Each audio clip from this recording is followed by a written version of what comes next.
அரண்டவன் கண்ணுக்கு இருண்டதெல்லாம் பேய், மஞ்சக்காமலை வந்தவனுக்கு பார்ப்பதெல்லாம் மஞ்ச மஞ்சையா தெரியும் அப்படின்னு சொல்லுவாங்க. தாழ்வு நிலையில இல்ல தாழ்வு மனப்பான்மையுடன் இருக்கக்கூடிய நபர்கள் எதை பார்த்தாலும் தாழ்வு மனப்பான்மை இருப்பதையே அப்படி அவங்க அதை உணர்ந்து கொண்டே இருப்பார்கள். இது அரசியல்வாதிகளுக்கும் பெரிய வித்தியாசம் ஒன்றும் கிடையாது. பொதுவா விசிகா கட்சி அப்படின்னு சொல்றதுல இந்த ரவிக்குமார் அவர்களுக்கு எப்போதுமே ஒரு நல்ல பெயர் சோசியல் மீடியால இருக்கும். எது வந்தாலும் எதிர்த்து பேசிடுவார். திமுகவாக இருந்தாலும் பார்க்கலாம் மாட்டார், சும்மா செமையாக வச்சு செஞ்சிருவார். ஆனால் என்ன, அவருக்கும் இந்த இலுமினாட்டி அப்படிங்கிற இந்த பைத்தியம் பிடிச்சிருச்சோ என்னமோ. பார்ப்பதெல்லாம் இலுமினாட்டி, தெரிவதெல்லாம் இலுமினாட்டி அப்படின்னு சொல்லி கொஞ்சம் நாட்களுக்கு முன்னாடி உருண்டுட்டு கிடப்பாங்கல்ல, அதில் இந்த ரவிக்குமார் அவர்களும் பார்ப்பதெல்லாம் சனாதானம், தெரிவதெல்லாம் சனாதானம் அப்படிங்கிற லெவலில் விஜய் அவர்களுடைய படம் கோட் இருக்குல்ல, அந்த கோட் அப்படிங்கிறது சனாதானம் தானே அப்படின்னு கேட்டிருக்காரு. இப்போ இவங்க எதை போர்ட்ரேட் பண்ணுறாங்க தெரியுதா? உங்களுக்கு தெரியாது, நான் சொல்லித்தரனே அதுக்குள்ளே இருக்கக்கூடிய அரசியல் என்ன அப்படின்னு சொல்லி. இது தமிழ் பக்ஷம் வழங்கும் ஆழமான அரசியல் சதுரங்கம்.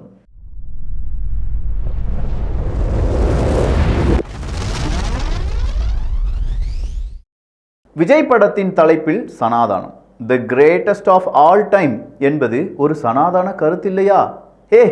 என்ன ஒரு கண்டுபிடிப்பு! The greatest of all time அப்படின்னு சொல்றது சனாதான கருத்து இல்லையா? காலமெல்லாம் பெரியது இதுதான் என்றால் காலம் மாறினாலும் இது மாறாது என்றுதானே அர்த்தம். மனுஷன் ரொம்ப அறிவுபூர்வமாக கேட்டிருக்காருயா. காலமெல்லாம் மாறினாலும் இதுதான் பெரியது அப்படின்னு சொன்னால் காலம் மாறினாலும் அப்போ இது மாறவே மாறாதா?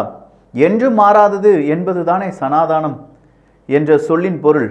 இதை தெரிந்துதான் விஜய் படத்துக்கு தலைப்பு வைத்தார்களா? எல்லா சொல்லும் பொருள் குறித்தனவே அப்படின்னு சொல்லி அதுக்கு ஒரு கோட்ஸ் எல்லாம் போட்டு அதுக்கான ரெஃபரன்ஸ் எல்லாம் கொடுத்து மனுஷன் பெரிய அளவில் ஏதோ ஒன்று சொல்ல ட்ரை பண்ணியிருக்கார். ஆனால் என்ன, போகிறேன் வர்றவெல்லாம் என்னையா இது பைத்தியக்காரத்தனமாக இருக்குது அப்படின்னு சொல்கிற கருத்தை பதிவு பண்ணியிருக்காங்க. இவர் சொல்கிறபடி பார்க்க போனால் என்னங்க, கோட் அப்படிங்கிறது சனாதானம் தானே. எங்கேயா இருந்து இந்த சனாதானம் அப்படிங்கிறது? அப்போ சனாதானத்துக்கான எக்ஸ்பிளனேஷன் தான் என்ன? என்றும் மாறாதது தான் சனாதானம் அப்படின்னா, என்றும் மாறாதது தான் சனாதானம் அப்படின்னா, என்றும் மாறாது தான் சனாதானம் அப்படின்னா விடுதலை சிறுத்தை கட்சி அப்படிங்கிறதா, இல்லை விழுப்புரம் சிதம்பரம் கட்சி அப்படின்னு சொல்கிறாங்களே. என்றும் மாறாதது விடுதலை சிறுத்தை கட்சி, விழுப்புரம் சிதம்பரம் கட்சி அப்படின்னு சொல்கிறது வேற. சார், பார்க்கக்கூடிய பார்வையில் தான் சார் இருக்குது. உங்களை விழுப்புரம் சிதம்பரம் கட்சின்னு கூப்பிட்டா ஒத்துக்கிடுவீங்களா? இல்லை, நீங்கள் விடுதலை சிறுத்தை கட்சி சார்ந்தவர் தானே, திமுக கூட அலைன்ஸ் வச்சிருக்கிறனால எங்களுடைய கொடிக்கம்பம்லாம் ஏற்ற விட மாட்டேங்கிறார்கள் அப்படின்னு சொல்லி உங்கள் கட்சிக்காரங்க தானே போன 2 நாட்களுக்கு முன்னாடி அடிலாம் வாங்கினாங்க. அப்போ நீங்கள் கேட்டிருக்கிற வேண்டியது என்ன? இதுதானே சனாதானம், திராவிட கும்பல் எங்களுக்கு எதிராக சனாதானத்தை மிகப்பெரிய அளவில் ஏவ விடுகிறதே அப்படின்னு சொல்லி கேட்டிருக்கலாம்ல.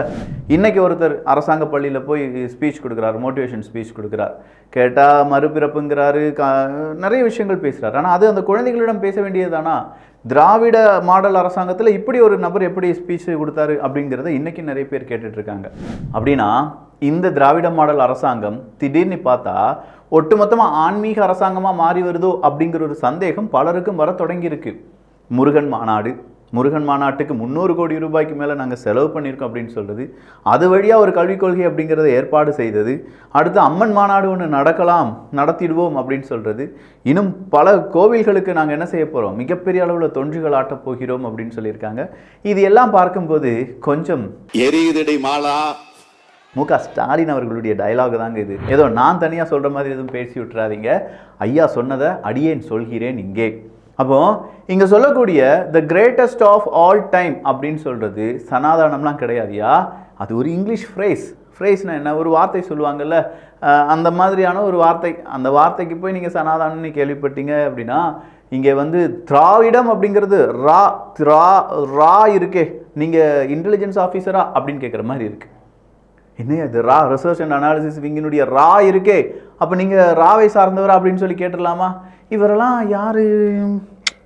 மக்களுடைய நிலைமையை நினச்சாதான் எங்கெல்லாம் சனாதானம் இருக்குங்கிறத கண்டுபிடிச்சிட்டு இருக்காங்களாம். இருக்கிற சனாதானத்தெல்லாம் அழிச்சிடுவாங்களாம். அப்போ நாளையிலேருந்து கோட் அப்படின்னு சொல்லி அழைக்காதீர்கள், பேசாமல் வேறு ஏதாவது லயனோ டைகர்னோ சொல்லி. ஐயோ, விடுதலை சிறுத்தைகள் அப்படின்னு சொல்லும்போதே சிறுத்தைகள் முன்னாடி வர்றாங்க, அது கூடவே டைகர், புலி, சிங்கம் அப்படிலாம் நான் சொல்லிட்டு இருக்கேன். பக்கத்துல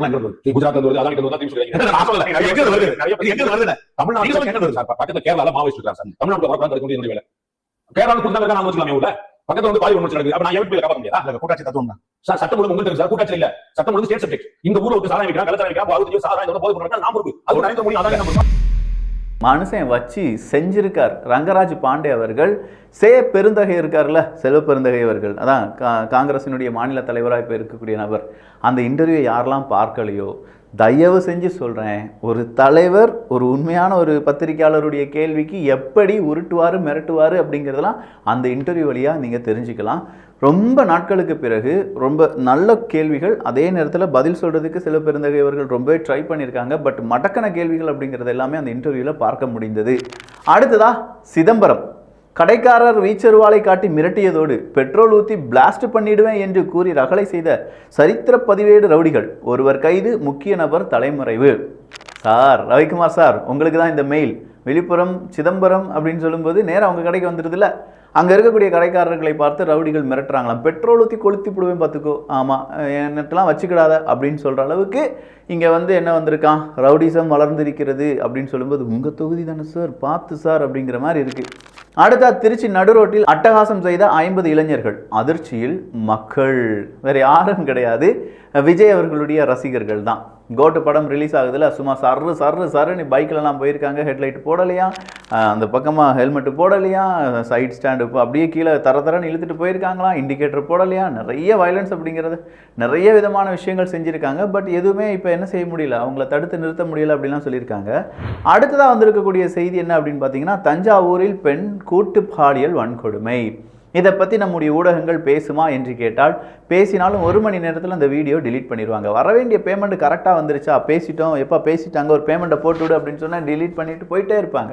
என்ன நடந்துச்சு அப்படின்னு சொல்லி பார்க்கும்போது, ஒரு பெண் நடந்து போகிறாங்க, 2 இளைஞர்கள் வாங்க நாங்கள் லிஃப்ட் வேணால் கொடுக்குறோம், ரொம்ப தூரம் நடந்து போக வேண்டியதாக இருக்கே அப்படின்னு சொல்லி லிஃப்ட் கொடுக்குறாங்க. அப்படி கொடுத்த அந்த பெண்ணை அவங்க பாலியல் வன்புணர்வு செஞ்சுட்டாங்க அப்படிங்கிறது தான் கொடுக்கக்கூடிய தகவல்.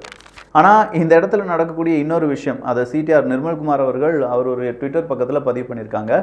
அது என்ன அப்படின்னு பார்த்தீங்கன்னா, கொடூர சர்வாத ஆட்சியில் பெண்ணுக்கு நடந்த கொடுமை. ஒரத்தநாடு பகுதியில் 23 வயது பெண்ணை 4 இளைஞர்கள் 2 சிறுவர்கள் கூட்டு பாலியல் வன்புணர்வு செய்திருக்கிறார்கள். அந்த பெண்ணை பீர் பாட்டில் கொண்டு தாக்கியது கொடூரத்தின் உச்சம். ஒரு நிர்பயா மாதிரியே நம்ம ஊர்லேயும் ஒரு நிர்பயாலாம் இருக்காங்க. ஆனால் இதை பற்றிலாம் யாரும் பேச மாட்டாங்க. பேசுகிறதுக்கு அவங்கக்கிட்ட தெம்பு இல்லை, திராணி இல்லை, முதலாளி மீது இப்போ விசுவாசம், அந்த எலும்பு துண்டு கிடைக்காம போயிடும், இதெல்லாம் இருக்கிறனால பேச மாட்டாங்க. ஏதோ ஒரு ஊடகம் மட்டும் பேசியிருக்கு அப்படின்னு சொல்லி இவர் போட்டிருக்கார். எஃப்ஐஆர் போடுறதுக்கே 15 மணி நேரம் ஆகியிருக்கிறது. குற்றம் சாட்டப்பட்ட 5 பேரில் 4 பேர் மீது தான் எஃப்ஐஆர் அப்படிங்கிறது போடப்பட்டுள்ளது.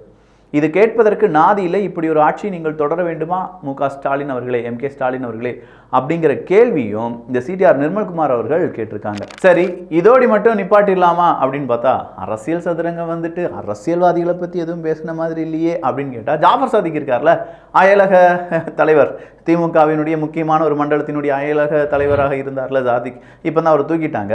அப்போ இந்த நேராக ஜாஃபர் சாதிக் வரார். ஜாஃபர் சாதிக் எப்பா என்னப்பா போதைப்பொருள், ரொம்ப கூலாலாம் பதில் சொன்னார். மனுஷனுடைய 2 ஃபுட்டேஜ்லாம் எடுத்து பார்த்தீங்கன்னா ரொம்ப கூலாக நடந்து போகிறார். ஜாஃபர் சாதிக்னா யாருன்னு தெரியுமா, நான்லாம் சீக்கிரமாக வெளியில் வந்துடுவேன் தெரியுமா, அப்படி இப்படின்னு சொல்லிட்டு போனார். ஆனால் திடீர்னு பார்த்தா இன்றைக்கி அவங்களுடைய நீதிமன்றம் என்ன சொல்லிடுச்சு, 55 கோடி ரூபாய்க்கு சொத்து இருக்குது, அதெல்லாம் நாங்கள் மொட்டைக்க வைக்க போகிறோம்ப்பா அப்படின்னு சொல்லிட்டாங்க. அவர் நெஞ்சில் 55 கோடி ரூபாய் தானா, நான் இன்னும் பல கோடி ரூபாய் சம்பாதிச்சிட்டேன், நீங்கள் 55 கோடியை தான் முடக்குறீங்க அப்படின்னு சொல்லி கூட நினச்சிருக்கலாம். ஸோ 55 கோடி ரூபாய் சொத்து ஜாஃபர் சாதிக் அப்படின்னு சொல்லும்போது அங்கே அந்த ஒரு கட்டிடம் மிகப்பெரிய அளவில் ஆட்டம் கண்டிருக்கிறது. இன்னொரு பக்கம் கே நேரு அவர்களிடம் அனுமதி கொடுக்கல, அது நிறைய கேள்வி கேட்குறீங்கன்னு சொல்லி முன்னாள் ஆளுநர் தமிழிசை கூட இந்த விஜய் கட்சி ஒன்று தொடங்கியிருக்காருல, தமிழக வெற்றி கழகம், அதற்கான மாநாடு நடப்பதற்கு கொஞ்சம் டிலே பண்ணிக்கிட்டே இருக்கீங்களாமே அப்படின்னு சொல்லி தமிழிசை சவுந்தரராஜன் அவர்கள் குற்றம் சுமத்துகிறார்கள். இந்த ஒரு கேள்வியை ஒரு நிருபர் அப்படிங்கிற கே நேரு அவர்கள்ட்ட கேட்குறாங்க. உடனே அந்த கே நேரு அவர்கள் தமிழிசை சவுந்தரராஜன் அவர்களை பார்த்து அந்த கேள்வியை கேளுங்க அப்படின்னு சொல்லியிருக்கலாம். மரியாதை நிமித்தமாக ஏதாவது ஒரு வார்த்தையை கூப்பிட்டு இல்லாட்டி திருமதி ஏதாவது ஒன்று சொல்லியிருக்கலாம். அதை விட்டுட்டு ரொம்ப ஒருமையுடன் பேசி அட்ட போய் கேளுங்க அப்படின்னு சொல்கிறதெல்லாம் அநாகரித்தின் உச்சம். அதுவும் ஒரு அமைச்சர் இப்படிலாம் பேசுகிறார் அப்படின்னு சொல்லும்போது அவங்கள ஃபாலோ பண்ணக்கூடிய நபர்கள், அவங்களுக்கு கீழே இருக்கக்கூடிய நபர்கள், அதிகாரத்துக்கு கீழ்நிலையில் இருக்கக்கூடிய நபர்கள், இவங்கெல்லாம் எப்படி பேசுவாங்க அப்படிங்கிறத நம்மளால் யோசித்து கூட பார்க்க முடியலை.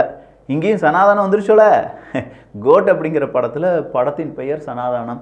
இந்த படத்தை பார்த்தாங்கன்னா இதெல்லாம் கேட்டிருக்க மாட்டாங்க. ரவிக்குமார் அண்ணா ஒன்று செய்யுங்க, பேசாமல் அந்த படத்தை போய் பார்த்துருங்க.